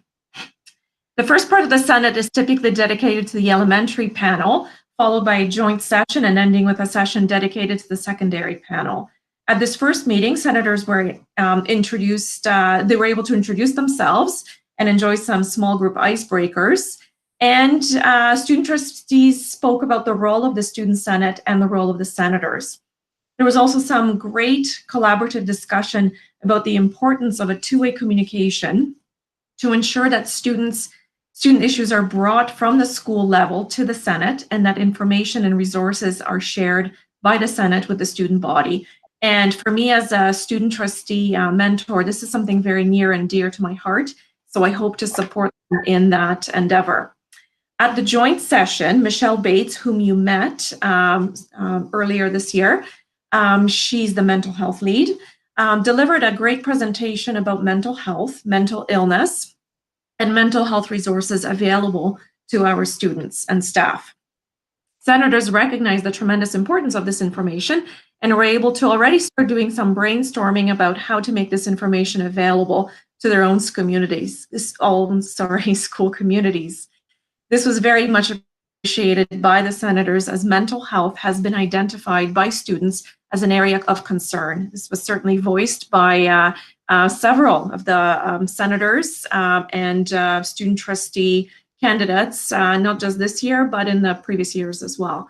So the Mental Health Committee is looking to welcome student representation, and they will be selecting the reps in short order.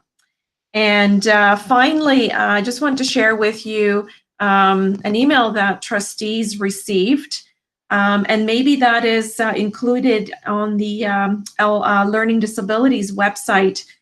We were contacted by Shift Your Thinking, which is a Canadian charity that supports families and professionals caring for kids that have learning differences, ADHD, dyslexia, and mental health challenges such as anxiety. And they are hosting a free virtual summit starting November 13th. So for anybody interested, you can go to their website, which is www.shiftyourthinkingld.com/summit. Okay, so that's it. Thank you very much.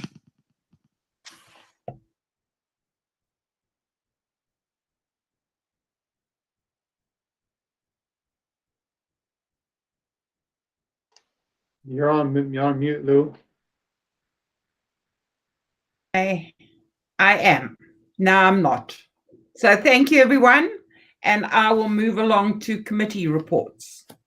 Do we have any from Parent Involvement Committee? Access Coordinating Committee? Equity Inclusion, which we heard about. Nelson Bateman High School Integration Steering Committee? Or Central Bateman High School Integration Committee? I don't think any of the committees have met over this time, but I thought I would ask.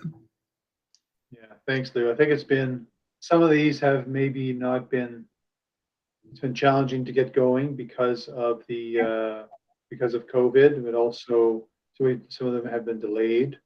And maybe some of our reps on those committees have had to leave. I see that our numbers are down a bit right now. Before you move on to the future agenda, I'd also like to highlight that we have a Easter seals. I see Melissa has left. She may have included this if she was still with us as an association report. But Easter Seals has informed us that they have a new alternate is being nominated to join SEAC. So that's a report that I'm taking to the board tomorrow night. And I have the report. Sorry, I have the report right in front of me here. Here it is. Their new alternate, her name is Sarah Lansley. And so this recommendation is going to the board tomorrow night. It might get approved tomorrow night, or it might have to wait until the second meeting in November. But either way, I anticipate that Sarah's appointment will be approved and she'll be able to join us at our meeting in December. Just letting SEAC know.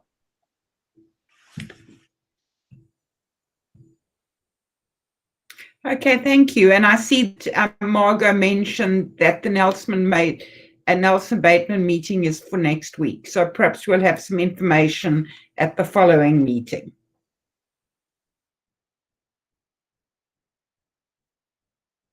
Okay.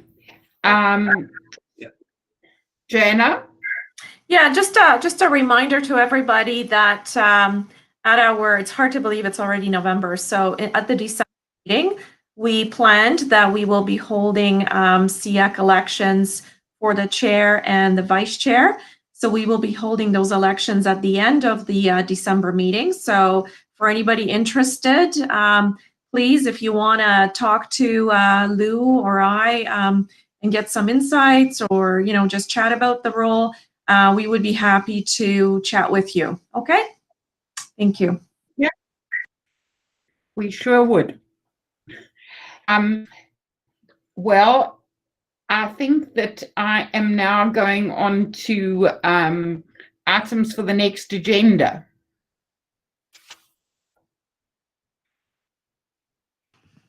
Again, if anybody has any suggestions, we are working through our list of topics that were identified as important to us. We've had a number of great presentations last year and this school year.